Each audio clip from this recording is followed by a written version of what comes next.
Now, the mosquito magnet, or the mosquito trap, that right back there is the mosquito magnet. What that machine right there does is it kills mosquitoes. The green one? The green one. That kills mosquitoes.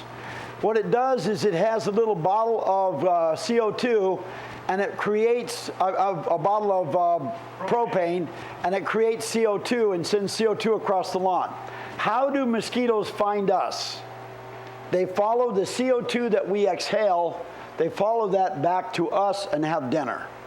That's how they find us. They can't see us. That's how they sense us there.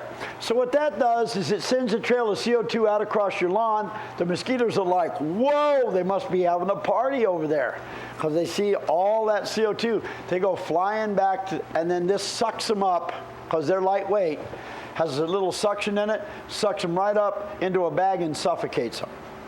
Now that one costs $1,500. We'll sell that one. You can sell that one too. They sell them at Home Depot for $1,500. Fine, go get one. Or you can get it here. But we got another model which is called the mosquito trap.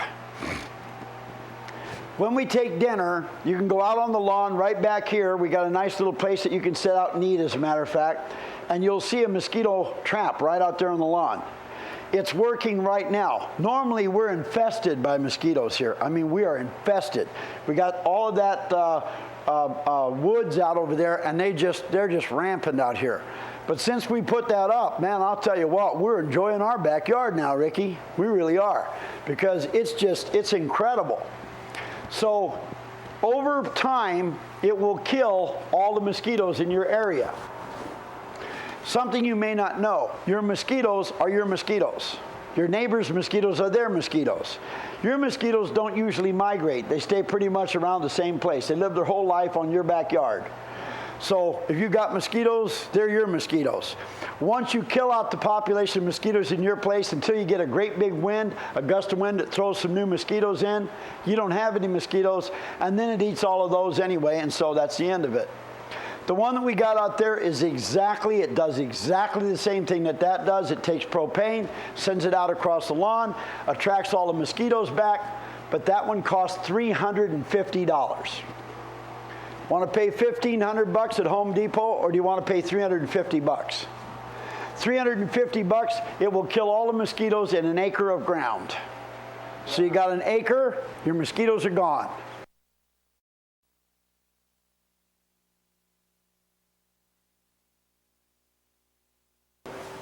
Insect-a-shield. This stuff right here is Insect-a-shield. Insect-a-shield. Now, what you do is you take this little powder here. You may live over in Brooklyn, in Bronx, or anywhere else, and you may have bug problems, la cucaracha. You may have the cockroach. You may have the ant. I mean regular old house ants. You may have all kinds of little bug infestations, but all you do, this was crickets I say, because they were hopping around, and then we took this thing, went like that, and sprayed it, and then they all of a sudden, after a few minutes, went to their back and start doing that dying cockroach thing, and they don't move too good anymore, okay? They're all gone. Now, what bugs can you kill with Insect-a-shield? Well, I'm not allowed by law to tell you that you can kill every bug that there is with Insect-a-shield. I'm not allowed by law to do that, so I won't. But I'm going to tell you that I don't know of a bug. I have never heard of a bug. I've never heard a bug that a farmer has. I've never heard a bug that a guy living in a city has that this didn't kill. Never. If there is a bug that it doesn't kill, I don't know what the bug is. Now, I can say that. That's true. My personal experience. I'm going to tell you right now, I'm not going to say it kills every bug. I'm just going to say, boy, if you could ever find a bug it doesn't kill, I'd sure like to know about it, because I never heard about that. I've heard about boll weevils. I've heard about bug infestations for farms. I've heard about bugs that get into flour and get into corn in these big silos that are storing corn, and you get bug infestations and it destroys the whole crop. I've heard about that. But see, what we do is we go and treat that silo. You can treat a silo with this, and for 2,000 years it will not have bug infestation. Wow. 2,000 years. So store your corn for 2,000 years and have it be just as good at the end of 2,000 years as it was when it started, no matter how many little critters you got hopping around down there. And what it is it gets into the shell of the bug, of the insect, and it eats out the shell, and then it dehydrates it. It just sucks all its bodily fluids out. So this will just suck out all of its bodily fluids. Now, if you take this right here and you put this in a spray bottle, let me show you this. This is incredible. Is that hazardous to humans? Well, I mean, it's poison. So, I mean, it is poison for bugs. So if you take this, you take a glass of water and you put it in that glass of water. Just spray it in. Now let me show you how permeable this stuff is. It mixes really well. Anybody got a pen or something? I'll just mix it with my finger here. Okay. You see how that mixes up? Now you put that in a little spray bottle and the little bees come through and you just spray them and they just, they're going to die. So it'll kill the bees, it'll kill the ants. No more black flag, no more of those insecticides. You don't need them. You do not need to be killing your family with stuff that you're using to kill the bugs. You're out there getting the pesticide sprayed by the little pest man because your dog's got fleas. And you can take this stuff, throw it right on the dog, put a little bit of it in his chow. He eats the food and he gets rid of all the parasites in his body. So farmers can use it on their crops.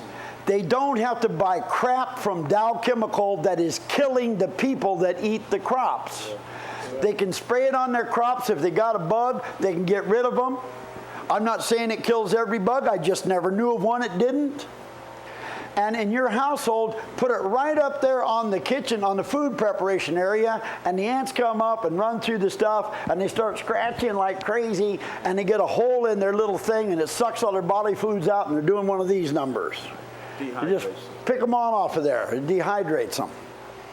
Now, so that's what happens to all of the little critters that you got. That stuff right there will get rid of lice. It'll get rid of fleas.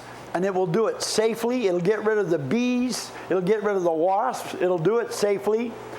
It'll get rid of everything on your animals because it does not harm mammals, but it's actually good for mammals. I mean, it's incredible. So it is called Insectishield, and we have it in household. We have it in fire ant. You can do it with fire ant too. And we have it in all kinds of different. This is household insecticide. You got one for your animals. You got about 4 different flavors. A couple more of them over here. Here's one. What difference between when you get them? This one right here is for garden and plant. Use it wet or dry.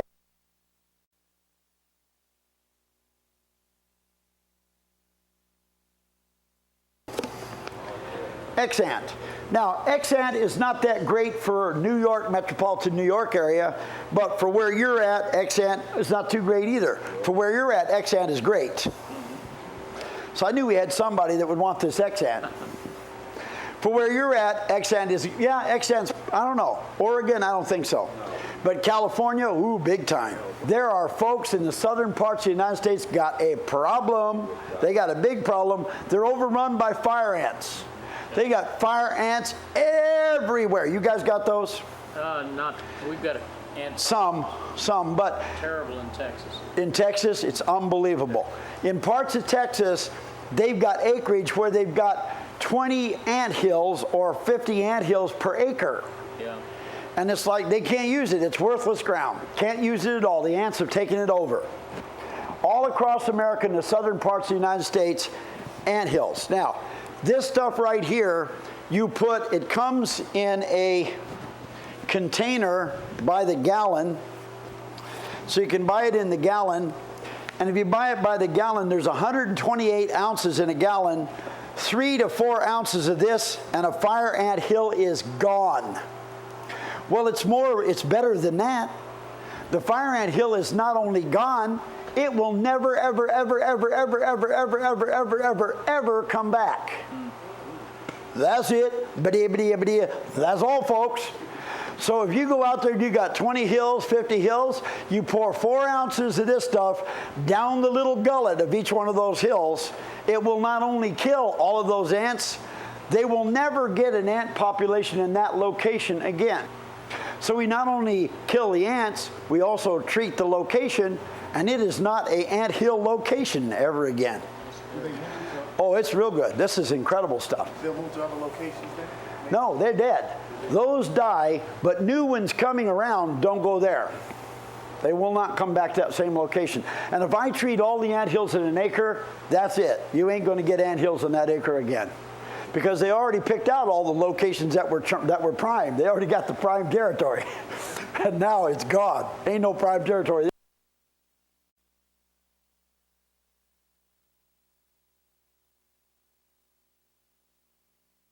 Now, this right here is a safety trap. I don't know about you guys, but I sell this because I am sick and tired of people killing the planet. I don't like people that kill the planet. I got to live on this planet. This right here is a safety trap. Have you ever used Drano? Have you ever used liquid plumber? And you look at that and you go, oh man, I don't want to use that Drano. I don't want to use that liquid plumber. But I also don't want to pay a guy to come down here and snake all of that stuff out. I'm going to pay him $100 just to come to my house. Can't do it. Not going to do it. Okay, man, get the cotton picking Drano and throw the Drano down the drain. All right? I mean, we all do it. Now, this right here is a safety trap. You install this right under your sink, right where the little P-trap is in your sink. Now, what's going to happen is you got teenagers, and your teenagers are going to be taking a shower, and the long hair is going to go right down into here, and it's going to clog this little puppy up. It happens to all of us. Whether you have teenagers or not, you got hair. Well, some of us. I'm sorry, man. I was just picking on you there. All right, now, but you got problems. You got things are going to get down there. You got food. You got things going to get clogged into it. So now when you get a clog, this is clear plastic. Do you see this? You can see the hair. You can see the clog. You know you got a problem right here. So all you do, you don't need any tools. You got fingers. Just open that little sucker up. Take this little screw out. Take this little guy out right here. Unplug him. You see how simple this is?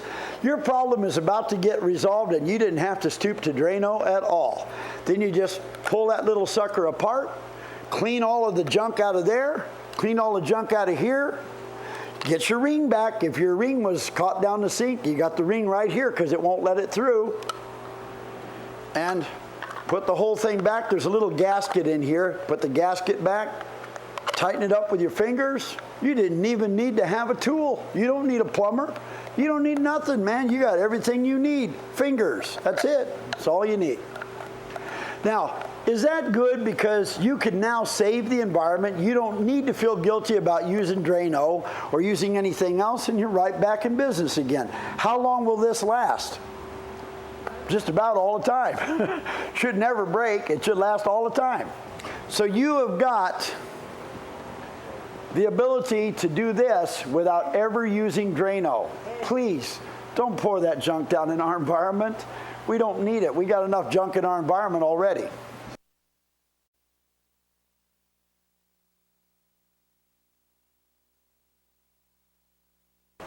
The Fred is a product that will automatically call 911 if you have a problem. It's going to automatically call 911. Now, you know, if you got a problem at your house, what do? Pick up the phone, you got an intruder, you hit 911. You got an emergency, a medical emergency, you hit 911. When you hit 911, what happens? Dials the cops. When it dials those operators automatically, whether you know it or not, they know what your address is. If you call 911, they'll tell you your address. Hi, is this 132 Nowhere Street, Anywhere, USA? Well, okay, that's you. And so they'll tell you right where you live because it's all tied in that way. Well, wouldn't it be better if somebody was an intruder in your place, you pushed a little pendant, and it automatically called 911 and the cops are on the way? Wouldn't that be better? So you can get that, and we have that system. It's called the Fred. I'm going to let you see a videotape, and you can see what the Fred is all about. Hello, I'm Chris Hurt. Thank you for watching. The 911 emergency system is one of the greatest success stories in the history of healthcare, personal safety, and communications. First introduced in Haleyville, Alabama on February 16, 1968, the system has evolved into a nationwide network of local operators dispatching police, fire, and emergency medical technicians on rescue missions to our homes, highways, schools, and businesses.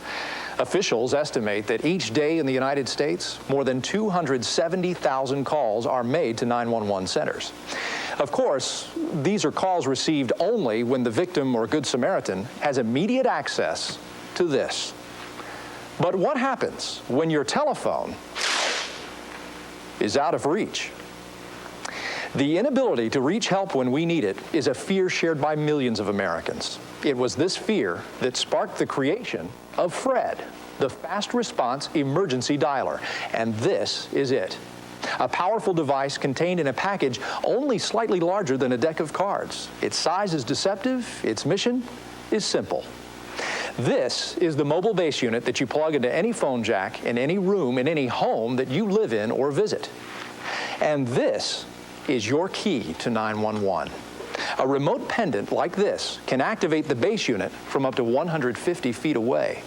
Hooked to a keychain, a belt loop, or worn around your wrist or neck, access to the pendant provides instant access to immediate assistance. Press the button on this pendant and the base unit dials 911 automatically.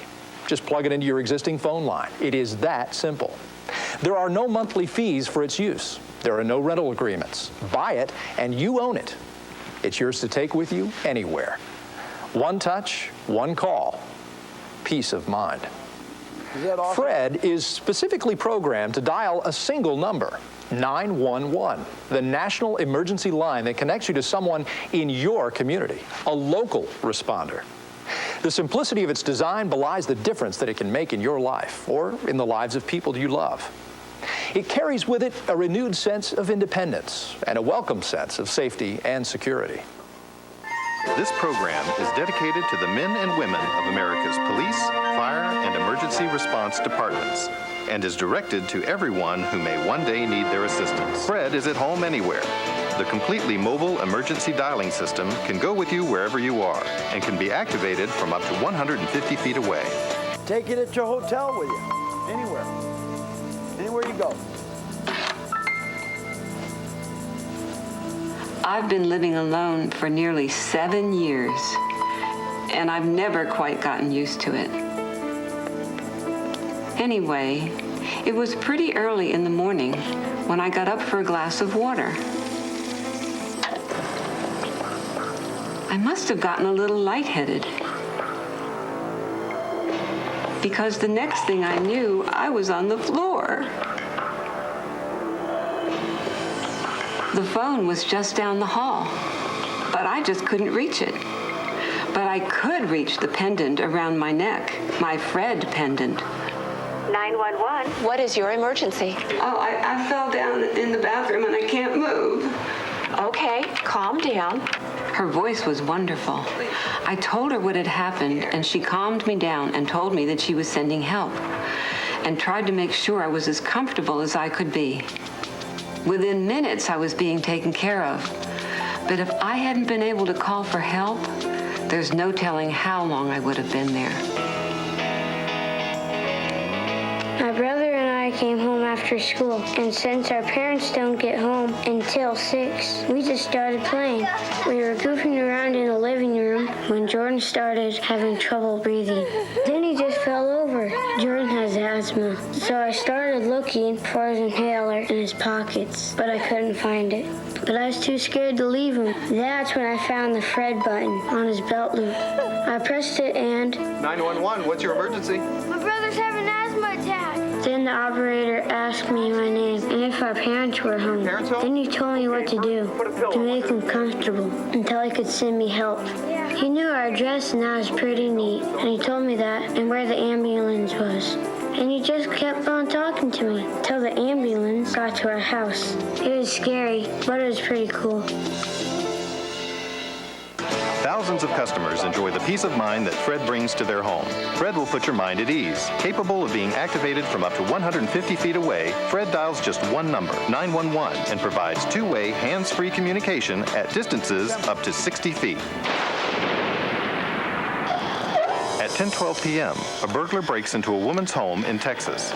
Her monitored system responds to the intrusion not by contacting a nearby 911 operator, but by signaling a monitoring center located 1,500 miles away on the Pacific coast. Alerted to the break-in, the company agent places a call to the home, unaware that after hearing the intruder, the homeowner had sought safety inside a locked bathroom, out of reach of her telephone. Unable to reach the homeowner, the agent's callback protocol may require dialing several check numbers. In this case, they first call a neighbor who was out for the evening. Next, to a friend whose cell phone battery had died.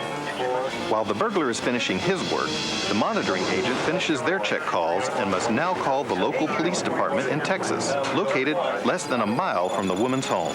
This requires placing a long-distance call to the police department's non-emergency number, where the officer on duty fields the call. Now the officer must take down information on the nature of the call as well as its point of origin. Next, he relays this data to the appropriate responding agency that can now respond to the original call. Elapsed time, nearly a half hour.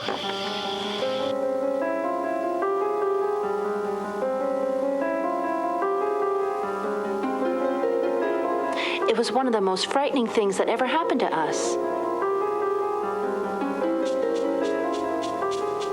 It was the middle of the night when I smelled smoke.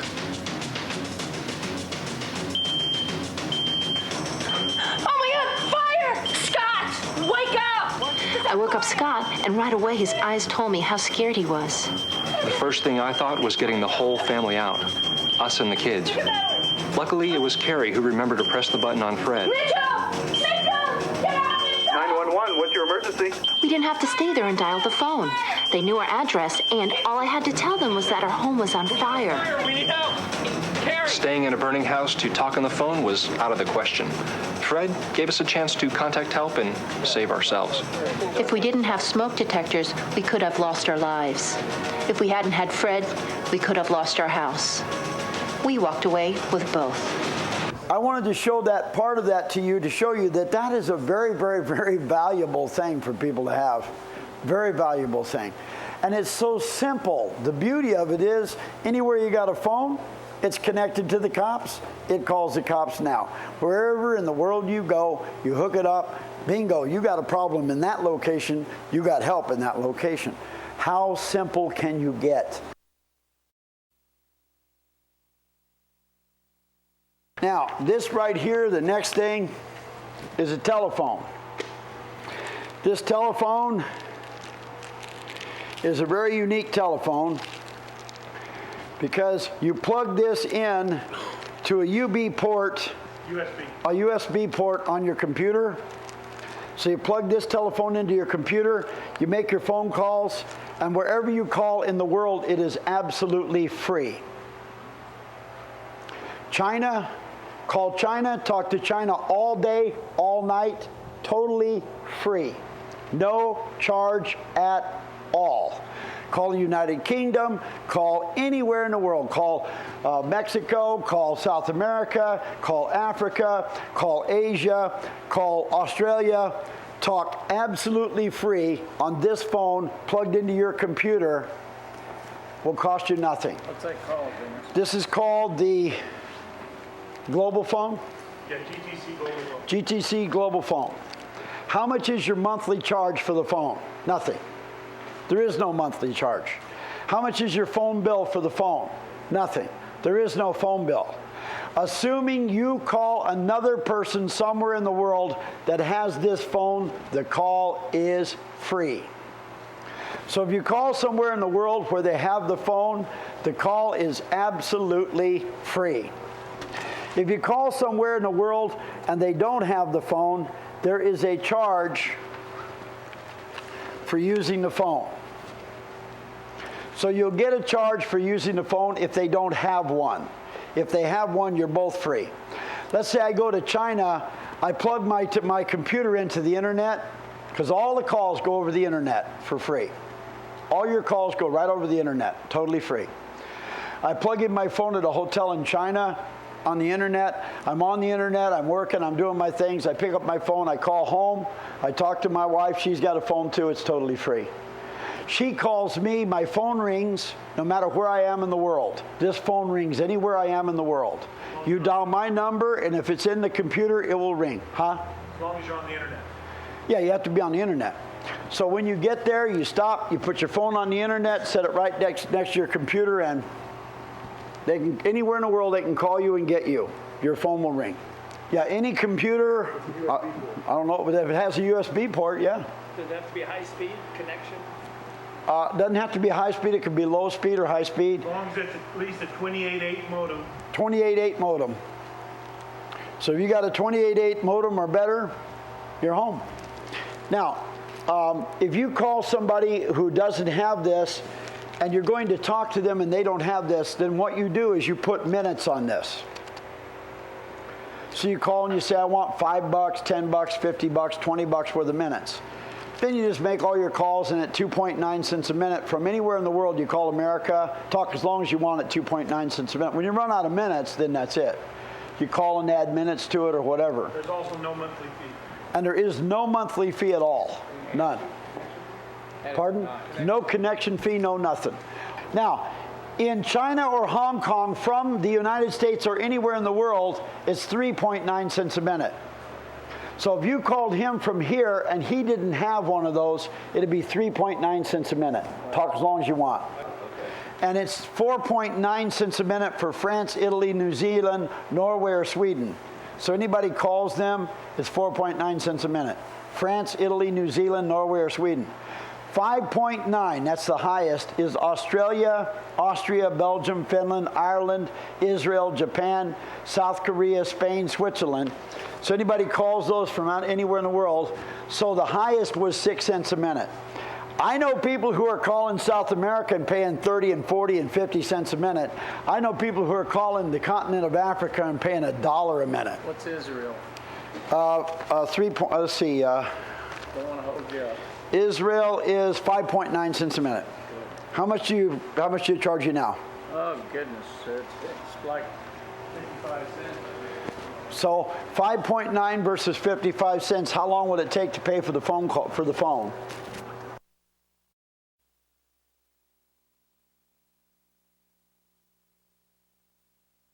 The best security system in the country.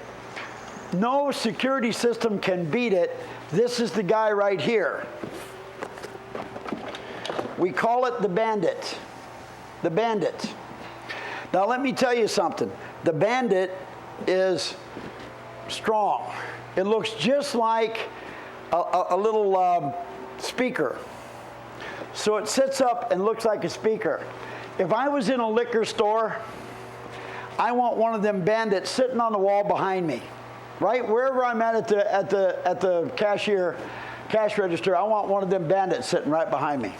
If I'm in a 7-Eleven, anything, I want that Bandit sitting right up there behind me. Or sit right on the counter next to me. That's fine. Because if anybody triggers the alarm on the Bandit, whether I do it as a panic button or it's setting with any security system at all, if anybody triggers the alarm on the Bandit, it swings into action right now. And I can tell you right now that anybody that is about to do anything to you isn't going to do it. They're not going to be able to do it. And here's the reason why. If I was in my house, 2 stories, and my wife is upstairs, and I have this in my house, and she hears an intruder in the building, and she says, wait a minute, I think there's somebody in the building. She calls out and says, is that you? To anybody. Nobody answers her back saying, yep, that's me. Or somebody starts running for the stairway to come upstairs in the house or whatever they're going to do when she hollers out. She pushes a panic button. When she hits the panic button, that Bandit swings into action. And I'm going to show you exactly what happens when the Bandit swings into action. Bandit is the ultimate burglar alarm system that makes sure any burglar literally cannot see his hand in front of his face. He opens the door, he triggers the Bandit. In only 3 seconds, Bandit fills a room with a thick fog. After a second and a half, there's enough fog to provide an effect of surprise.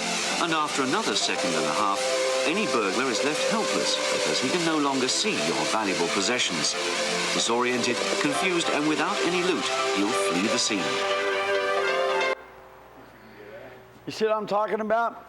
This thing right now, I take this whole room right here, and if anybody breaks the security system, in 3 seconds, the whole place is filled with fog. I can't see my hand in front of my face. Fog. 3 seconds, fog. So fog so thick, I cannot see my hand in front of my face. Now, let me tell you something.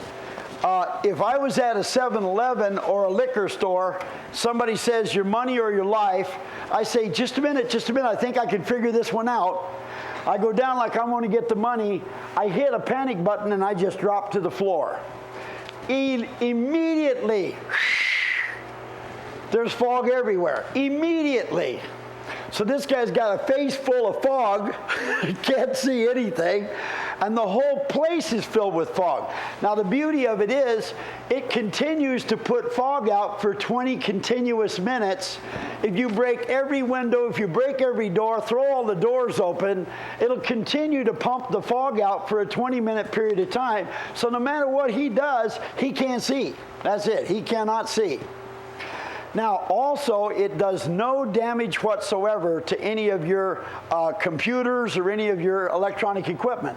So it doesn't damage your equipment. So it dissipates itself. You don't have to clean up anything, and it's gone, as if it was never even there. It all evaporates.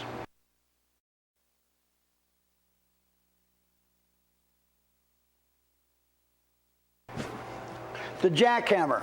Now, this jackhammer right here is a 80-pound jackhammer. Don't ask me how much it weighs. It's an 80-pound jackhammer. I get that all the time. How much does it weigh? Well, an 80-pound jackhammer probably weighs 80 pounds. Now, this right here is the compressor. If you've ever used a jackhammer, you know that the jackhammer gets hooked up to a beast compressor. And the compressor's on the back end of a trailer on a trailer hitch, and you pick up the compressor. This is the whole thing. This is the jackhammer and the compressor. And all I got to do is just pick that baby up and take it right inside any door, take it up any sidewalk, and there it is. One way to open it. That's it. Now, this jackhammer does not make noise, does not vibrate. I'm going to show that to you on a videotape. Okay, now there's a news program.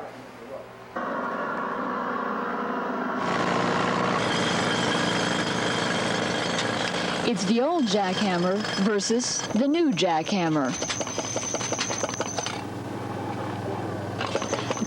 This is what Hardale Industries of Springfield hopes will be the jackhammer or breaker of the future.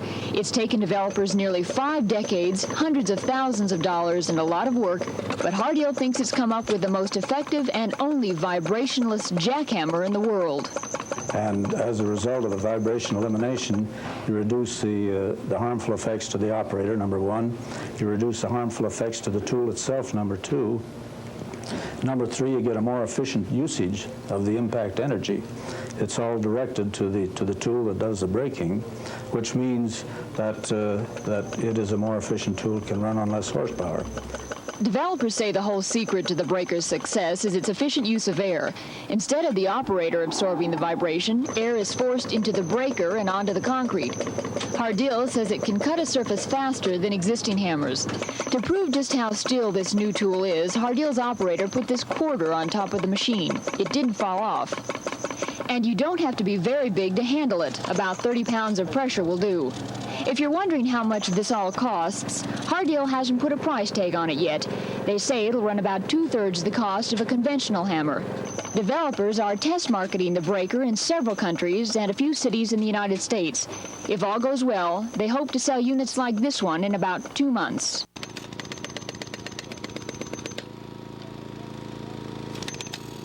Okay, now, this jackhammer, that's it. Normally you got that great big compressor and it takes about 10 times as much gasoline, or 5 times as much gasoline as this one does. This one here uses 1/5 of the gasoline, and it will go inside buildings, it'll go inside any door, and it'll go up sidewalks, and it goes where nothing else goes. It busts up the concrete. If you ever say to a man that this will tear up as much concrete in 15 minutes as the other hammer does, you're going to look really stupid when it doesn't do it. Their hammer, the Ingersoll Rand hammer, will beat this hammer in any 15-minute test you want to do. It'll beat it in any 30-minute test that you want to do. They'll be out there going and making gravel, and you'll be going ping, ping, ping, ping, ping, ping, ping, ping, ping, ping, ping, ping, and not much is moving. Ping, ping, ping, ping, ping, ping, ping, ping, ping, ping, ping, ping, and then a little chip will fall off. While they got gravel, in about 10 minutes, they got to put it down. Can't do it. Got to smoke a cigarette, got to do something. Cannot use it anymore. My hands are like, whoa. You'll be there going ping, ping, ping, ping, ping, ping, ping, ping, ping. Still not much is happening. In a 2-hour period of time, if you want to test it in comparison to the other one, make sure that everyone commits to a 2-hour test. Because in a 2-hour period of time, you will have chopped up as much concrete as they did. Theirs will all be gravel. Yours will be big chunks that are easy to pick up and throw away. It is breaking it up, cracking it underneath. It's like an earthquake. It's tearing it up underneath. But what it is doing is not apparent in a 15-minute period of time. It's not apparent in a 30-minute period of time. And they look at you and they say, he doesn't have a chance of winning this contest or even holding his own. But over hours, they will be amazed when you start knocking big chunks off of that thing and you've got just as much destroyed as they do. Now, does this jackhammer beat the other jackhammer? No, it does not. We call this jackhammer the gentle jack. Gentle jack. It's not the beast. Theirs is the beast, this is the gentle jack. Now, why would you take this one instead of the other one? You cannot get white hands disease with this jackhammer. Insurance companies hate jackhammers because people get white hands disease, then you pay a man to never work again. Okay, you can't hurt yourself. You can go bowling with the boys at the end of the day. It doesn't wear you out. If you take this down to a company that is a labor-oriented company where they have labor unions, union help, and you make sure the shop steward gets this jackhammer, and you loan them the jackhammer for a week, believe me, from that time on, they will specify nothing in that job but that jackhammer. Because that ain't going to hurt the workers, and it's going to get the job done without killing the worker.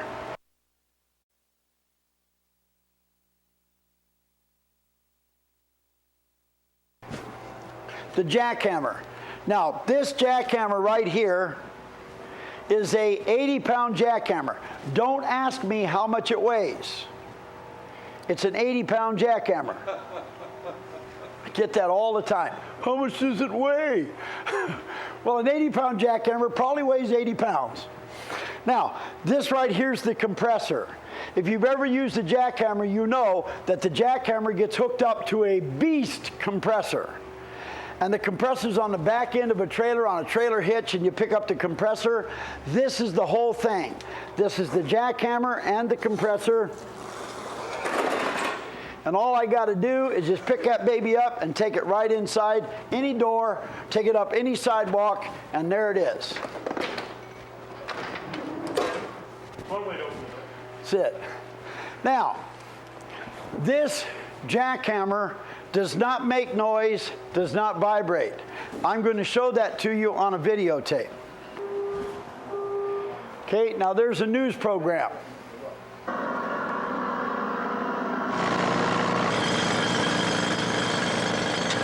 It's the old jackhammer versus the new jackhammer. This is what Hardale Industries of Springfield hopes will be the jackhammer or breaker of the future. It's taken developers nearly 5 decades, hundreds of thousands of dollars, and a lot of work, but Hardale thinks it's come up with the most effective and only vibrationless jackhammer in the world. And as a result of the vibration elimination, you reduce the harmful effects to the operator, number one. You reduce the harmful effects to the tool itself, number two. Number three, you get a more efficient usage of the impact energy. It's all directed to the tool that does the braking, which means that it is a more efficient tool, it can run on less horsepower. Developers say the whole secret to the breaker's success is its efficient use of air. Instead of the operator absorbing the vibration, air is forced into the breaker and onto the concrete. Hardale says it can cut a surface faster than existing hammers. To prove just how still this new tool is, Hardale's operator put this quarter on top of the machine. It didn't fall off. And you don't have to be very big to handle it. About 30 pounds of pressure will do. If you're wondering how much this all costs, Hardale hasn't put a price tag on it yet. They say it'll run about 2/3 the cost of a conventional hammer. Developers are test marketing the breaker in several countries and a few cities in the United States. If all goes well, they hope to sell units like this one in about 2 months.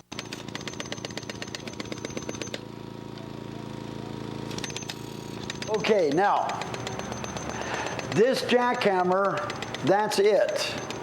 Normally you got that great big compressor and it takes about 10 times as much gasoline, or 5 times as much gasoline as this one does. This one here uses 1/5 of the gasoline, and it will go inside buildings, it'll go inside any door, and it'll go up sidewalks, and it goes where nothing else goes. It busts up the concrete. If you ever say to a man that this will tear up as much concrete in 15 minutes as the other hammer does, you're going to look really stupid when it doesn't do it. Their hammer, the Ingersoll Rand hammer, will beat this hammer in any 15-minute test you want to do. It'll beat it in any 30-minute test that you want to do. They'll be out there going brrrr and making gravel, and you'll be going ping, ping, ping, ping, ping, ping, ping, ping, ping, ping, ping, ping, and not much is moving. Ping, ping, ping, ping, ping, ping, ping, ping, ping, ping, ping, ping, and then a little chip will fall off. Well, they got gravel. In about 10 minutes, they got to put it down. Can't do it. Got to smoke a cigarette, got to do something. Cannot use it anymore. My hands are like, whoa. You'll be there going ping, ping, ping, ping, ping, ping, ping, ping, ping. Still not much is happening. In a 2-hour period of time, if you want to test it in comparison to the other one, make sure that everyone commits to a 2-hour test. Because in a 2-hour period of time, you will have chopped up as much concrete as they did. Theirs will all be gravel. Yours will be big chunks that are easy to pick up and throw away. It is breaking it up, cracking it underneath. It's like an earthquake. It's tearing it up underneath. But what it is doing is not apparent in a 15-minute period of time. It's not apparent in a 30-minute period of time. And they look at you and they say, he doesn't have a chance of winning this contest or even holding his own. But over hours, they will be amazed when you start knocking big chunks off of that thing and you've got just as much destroyed as they do. Now, does this jackhammer beat the other jackhammer? No, it does not. We call this jackhammer the gentle jack. Gentle jack. It's not the beast. Theirs is the beast, this is the gentle jack. Now, why would you take this one instead of the other one? You cannot get white hands disease with this jackhammer. Insurance companies hate jackhammers because people get white hands disease, then you pay a man to never work again. Okay? You can't hurt yourself. You can go bowling with the boys at the end of the day. It doesn't wear you out. If you take this down to a company that is a labor-oriented company where they have labor unions, union help, and you make sure the shop steward gets this jackhammer, and you loan them the jackhammer for a week, believe me, from that time on, they will specify nothing in that job but that jackhammer. Because that ain't going to hurt the workers, and it's going to get the job done without killing the worker.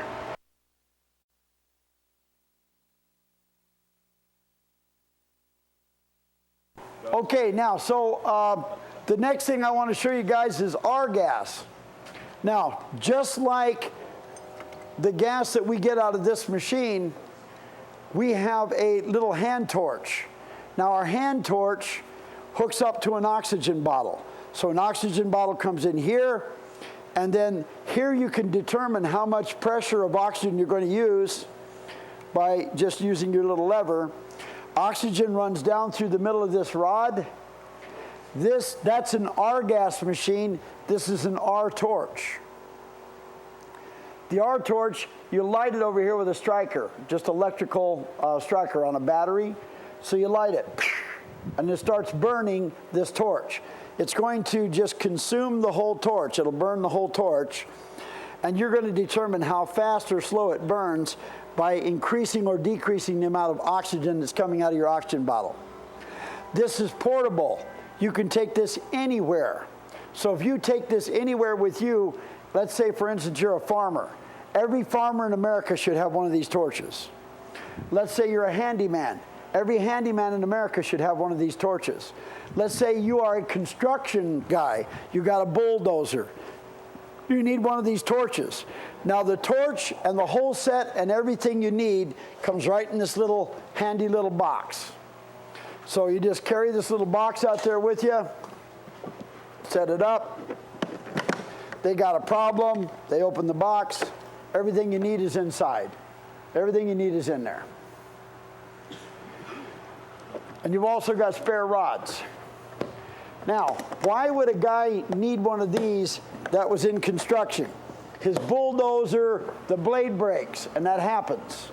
So when his blade breaks, he just reaches in his little toolbox, pulls that guy out right on the bulldozer, sets up his little bottle of oxygen. This is a big bottle. You can get a small bottle you could even carry with you. So you can carry it with you anywhere you went. And you got your little torch. Hook up the oxygen, and now put this little guy in, and now you can turn this on and you can cut steel. How thick is steel? Just as thick as you can with that machine right there. So it doesn't matter how thick your steel is, you can cut your steel with this. It will be consuming the rod. If you haven't made your whole cut yet, pop it out, throw another one in, pop it back in, finish your cut. So you now also have got these that not only cut, you also have rods that weld. So you got welding rods and cutting rods. So you throw a welding rod in here, and bingo, you're welding your little blade back together again so you can go right back to work. You're a farmer, you're out in the field, you got a piece of equipment you need to haul back to the shop, pull your trusty little thing out, cut a hole in it, wrap a chain around it, haul it on back to the shop, no problem. So you've got lots and lots and lots of uses for this. You can cut and you can weld with it anywhere. What do I mean by anywhere? I mean underwater or above water.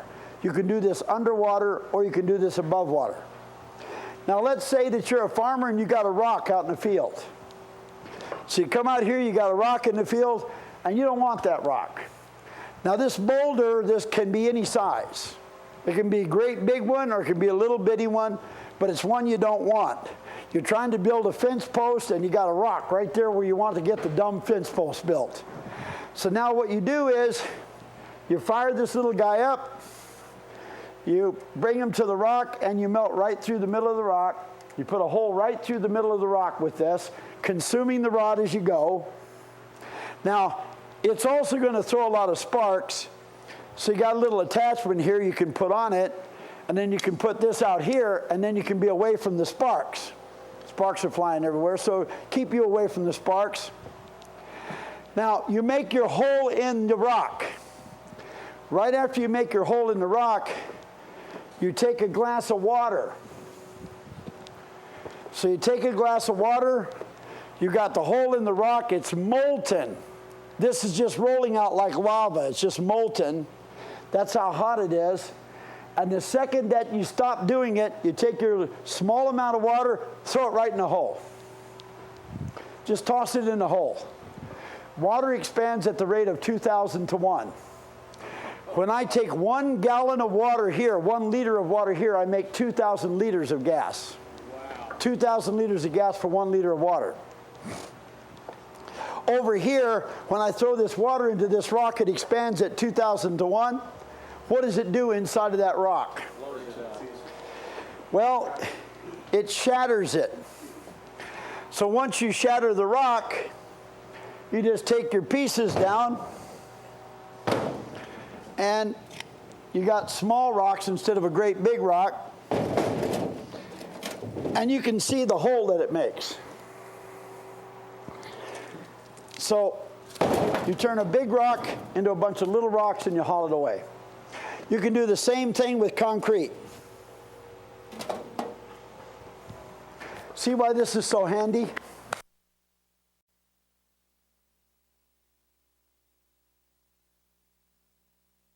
First thing what I'm going to do is I'm going to turn this on, and I'm going to blow that flag. So this is telling the blower to blow that air, and it's doing some work. Now if we look at the meters, this isn't plugged in now. Look at the meter, we're at 120 volts. Now watch that meter, 120. This one here is 6 amps. This one right here is 360 watts. Everybody see it? 360 watts. So that's the power we're using to blow the flag. Now I'm going to unconnect it, disconnect the motor, and plug the motor into the power controller. Then I'm going to plug the power controller in to the same place that I had the motor. You see how hard this is to install? I mean, it's tough, folks. You got to be pretty much a genius to figure out how to install this thing. I mean, you got to take it and unplug the motor, plug the motor into the power controller, and plug the power controller into the wall. Can you guys handle it? Pretty tough. It'd be difficult, but well, get your wife to teach you how to do it. Now, this right here is your power controller, and it's got a little red light on it. Now, you're not going to be able to see it on the camera probably unless he's got something real fancy there. You can see the red light. Okay. Now, when I turn it on, flip this switch and turn this on, what's going to happen is the red light is going to stay lit. It's going to continue to stay red. It's going to give it all the power that it wants to do this, so the meter's going to stay at 120 volts. It's going to go back up to 6 amps. It's going to stay pegged at 360 watts. Because it lets it says, waste all the power you want, I don't care.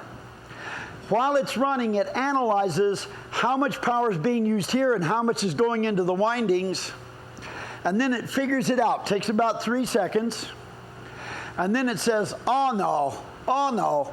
And then it cuts the voltage down. You're going to watch the voltage meter not go down. So the second that light turns green, then you're going to see the voltage meter go down. You're going to see the amperage meter go down. And you're going to see watts, which is what you're paying for, go down too. Now let's watch it do that. So just watch. Turns on. Everything goes back 6. Figured it out. Took about a second. You see the needles coming down? It says, hey, Buster, you don't need that voltage. Hey, pal, get back here. You don't need that amperage. And then it cuts down the volts, cuts down the amps, and that cuts down the watts. Now, here's exactly how much power you really need. 230 watts instead of 360 watts. Which one's more gooder? 230 or 360? Which would you rather be paying for? And it's doing exactly the same work it was doing before, and if you analyze the RPMs, they're the same. Does the same work, but now it's using, if it's loaded, it's using about 1/3 of the power it normally used. And now I'm going to show you what it does when it's unloaded. Now, what does loaded and unloaded mean? Well, loaded means you're carrying something. Unloaded means you drop it. Now, right now it's pulling air in here and it's blowing it. So if I just block the air, it'll now just be running unloaded, ready to do work if you want to. Now, when I block this off, watch the meter. See that meter down there? When I block off the air, it goes all the way down to about 50 watts. Then when I change it, it goes back up, gives it all the power it needs, thinks, and then trims them down. See that? So it'll even do it if a load changes or anything, it'll automatically do this. Now let me unplug it, plug the motor back into the electric company the way it was designed by the thieves in our society. And I'm now turning it right back on, have it use all the power that it's using normally, back up to the 6, back up to the 360. Just did a little work with my little post-it there. Now I'm going to plug it again. I'm not going to let it have the air, and let's see where it goes without our power controller. So if I block the air, where's it at now? About 260. 260 watts. Remember where we were when I had the power controller on? 50. What's more gooder, 260 or 50? So 260 or 50. So if it's running unloaded, it saves 2/3 of the power bill. If it's running loaded, it saves 1/3 of the power bill.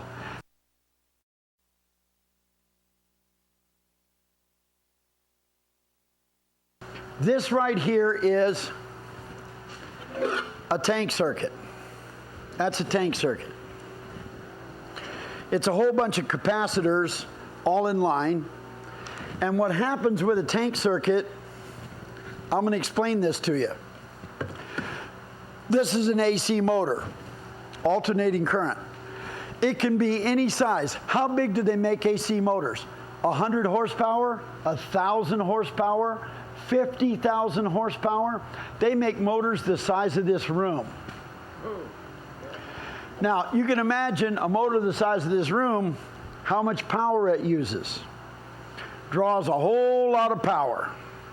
Now, probably you go to a factory, you're not going to see a motor that big, but you're going to see up to 5,000 horsepower, a big motor about like this. You're going to see that. Now, when you see it, it's wasting tons of electricity. Now, I'm going to show you how much electricity is being wasted, and I'm going to show you why. Let's go back to the electric utility company and their little scam. Same scam. What are they doing at the factory? They got a transformer on the pole. Now, all the motors in that factory have to resonate. The power has to go back to the supply. What is the supplier of power? The electric company. Normally, the electricity would have to run all the way back to the electric company, touch base, and then come running at the speed of light all the way back to your motor. But the electric company can't figure out how to charge anybody for the trip, so they don't want to give that. They don't want to do that. So instead what happens is your power runs back to go to the electric company, and it hits a transformer on the pole outside. It hits the transformer and it runs right back to the motor again. It's resonating with the transformer. It doesn't have to go all the way to the electric company. The electric company builds a transformer so it stops right there. Now, there's 3 ways that power is being stolen from the motors in a factory. 3 ways. The first way that power is being stolen as it goes back to resonate is it's going over lines. Anytime power flows through a power line, anytime it goes through a wire, it has resistance, it has heat. That's loss. So if I take electricity and run it through a 1-foot wire, I get X amount of loss. If I go through a mile of wire, I get 5,280 times as much loss, because that's how many feet there are in a mile. So if I have my electricity running through long lines, I'm going to get all kinds of losses.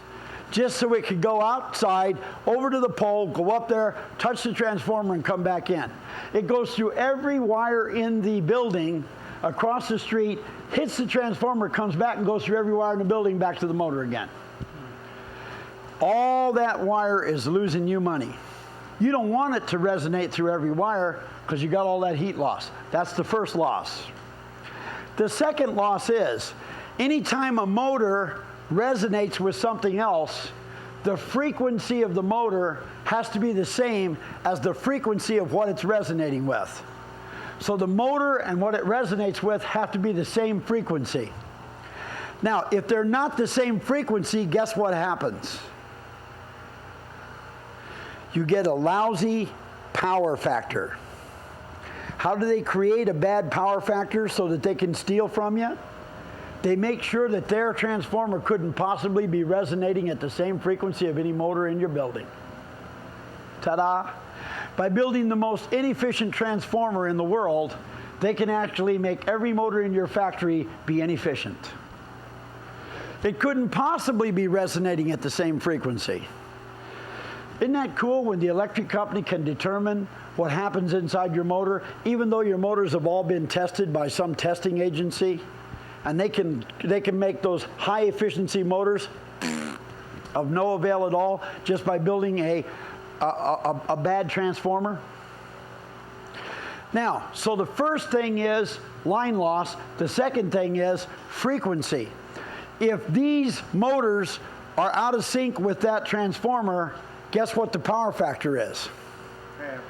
50%. That's why you will meet these guys and they'll say, I don't know what happened. I bought these high efficiency motors and it didn't make a bit of difference. You can tell them what happened. And they say, well, come on, the electric company wouldn't do that. Right. Right, that's true. They wouldn't do that. Now, so this transformer here is built to match the frequency of that motor. Guess what this is? This tank circuit is a transformer. It's just like the one out on the pole outside of your building, but it's a little transformer that is designed to be exactly the same frequency of the motor that it touches. And let me take this transformer, which is now going to become Mama, the giver of life, set it right up here next to its baby. And how much line is it going to have to go through to resonate with this? 10 inches of line. So instead of going through every line in the building, it's going to go 10 inches back and forth. See the difference in line loss? There ain't no line loss. And when it hits this, it bounces back and forth at the same frequency, and the power factor is 100%. As close as we can get it. 99, 98, 97%. Almost perfect power factor. Now, if it's a well-efficient motor, you're getting 90% of 100%, and he's going to see a big difference in his power bills. Now, let me show you a demonstration of this in action so that you can see what I'm talking about. This is very important. Now, I take my little amp probe here, and this is going to measure the amperage. I turn my motor on. We turn it on. This is running the generator, lighting the lights. We're now going to zero this out and measure the amperage. This is telling us how many amps are coming from the electric utility company. Can you see that right there? Actually, it's 18.6, 18.5. That sounds more like it. 18.6 amps. So right now we're using 18.6 amps. Now, I'm going to shut it off. Rick's going to now hook it up to the transformer, our little tank circuit that we built just for this motor. Now you can give us the data and we can build one for every single motor in that factory. So we can build one of these for every motor so they no longer resonate with the electric company. Let's turn around. I'm going to get into all that in just a second. Now we're going to turn this back on. This is running this, that's lighting the light bulbs. Now we're resonating here. So let's see how much power we're actually taking from the electric company now, because we're no longer resonating with the electric company. So we're only getting the actual power that we're using to do the job. Zero it out. And measure it. Does everybody see it? 6.4 amps. Which one's more gooder, 18.3 or 6.4? Did you get that? So, actually, all we're really using to do the work is 6.4 amps. We're taking 18.3 because we got to resonate with the stupid electric utility company. And it doesn't matter how efficient your motor is, that's happening.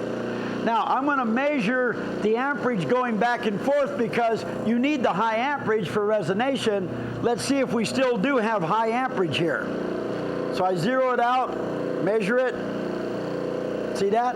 We still got the high amperage. We're about 17.5 amps. So we still do have the high amperage. It's just that we're not paying the electric utility company for it.